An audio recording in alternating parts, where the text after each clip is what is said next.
Very simple. We have to make a sound, that sound makes an energy, that energy produces a light. Very simple, our children understand it. Make a sound that makes a beatific light. When you curse and you yell and you make bad sounds, you create bad frequencies, bad lights. Those bad lights bring you down. Anytime you're feeling down, anytime you feel your energy is wrong, anytime you feel that there's some sort of an attack, we have to raise the frequency. In the house we have to have the durood and salawats playing.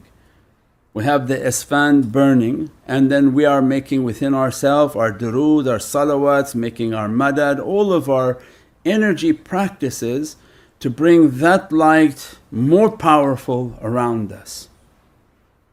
We have to make a sound, we have to make